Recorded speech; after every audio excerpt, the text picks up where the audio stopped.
Hey guys, today I got something very special and unique for you. We're going to be looking at the Kurono Toki Anniversary Edition. This is a independent watch brand made by an independent watchmaker named Hajime Asaoka. And he makes a lot of special one-off watches and custom watches which are all made by hand. And then he created a sub-brand under his main name brand, which instead of Hajime Asaoka, it's Kurono Tokyo by Hajime Asaoka. So we're going to be looking at one of those watches today. Let's take a look.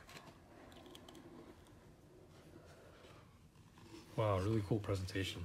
So inside you have this Bunkyo Tokyo and really cool like kind of pattern design on the inside of this box, and this wrapping with this cool like Japanese medallion sticker.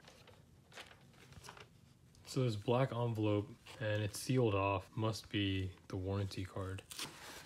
So inside here we have looks like a Kurono branded cleaning cloth. Not sure what this is, but it looks like it could be like a good luck charm or just like a little something to store something in. You get this nice card and it's like a thank you letter. And last we have the warranty card, which is right in there. And it comes in this really nice like bright colored scarf. It has like some gold on it. Really nice. It's so cool. It's such a unique Japanese touch. So they disinfected it and then wrapped it up in here.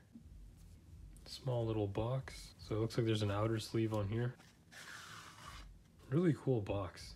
Feels really sturdy. Has this texture and there's the Kurono logo.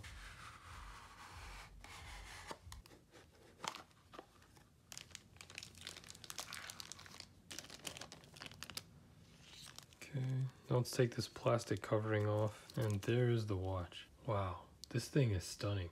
So for the anniversary edition, they chose to go with, well, he chose to go with a salmon color. And this is like such an elegant three-hander. I mean, if you guys can see the detail, this is really nice. And the case finishing has like this polished finish, which is done very nice. There's the case back. It has this nice leather strap. So the story about Kurono, this brand is actually a sub-brand of a bigger brand. Hajime Asaoka, who is the watchmaker who makes all of these watches, has his own brand named after himself, Hajime Asaoka. And that brand actually makes a lot more high-end watches than what's offered in the Kurono line. So the main brand consists of watches which can be upwards of 100,000 USD. And he made Kurono, which was kind of like a passionate move. He made Kurono as a sub-brand because he wanted to offer his handmade designs and his elegant watches in a more affordable line, so then he could offer it to other people to enjoy that can't necessarily afford to buy a watch that's upwards of $100,000. And so he made Kurono. The place where they kind of cut corners in Kurono is the movement is an off-the-shelf movement. It's either a ETA movement or a Seiko third-party movement, which I have no problems with.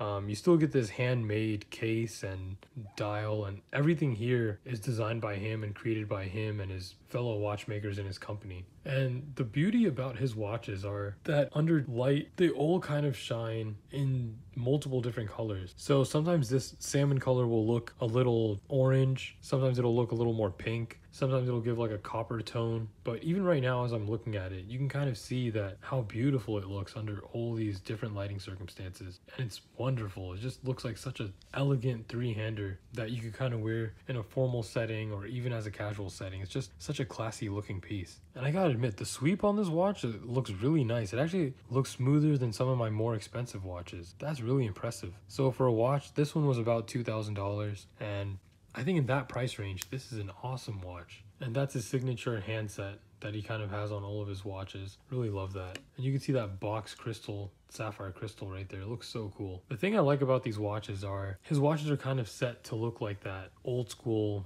classic watch. So it shares that size and that style. So classy. So here it is, guys, on the wrist, and such a perfect fit. This is a 37mm, and I think that's much more appropriate for a dress watch or a three-hander watch like this. It just suits it so well. And I think the strap is like so comfortable.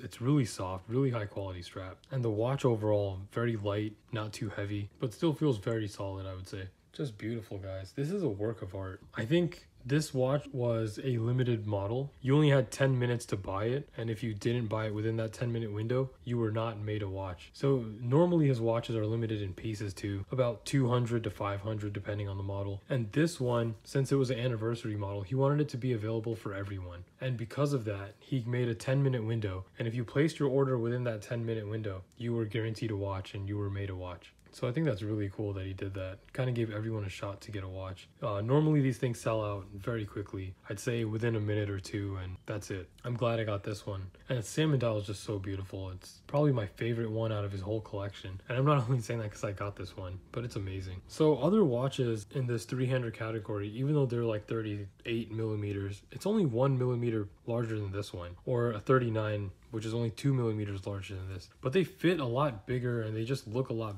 bigger on wrist. This one, being a 37, I would say is kind of like the Goldilocks. It doesn't look too small like a 36 would, but just that 1 millimeter makes such a huge difference. I have other dress watches which are in the 38 millimeter, 38 and a half, and they just look so massive compared to this. If you guys are looking for a simple three-hander or a dress watch, I highly recommend looking at a size which sits comfortably on your wrist and doesn't look too big. Because remember, these are not sports watches, they're not divers or chronographs, so they're not actually supposed to look that big on the wrist. If they do, I think they look a little silly, honestly. I would never want a dress watch that's larger than 40, for example.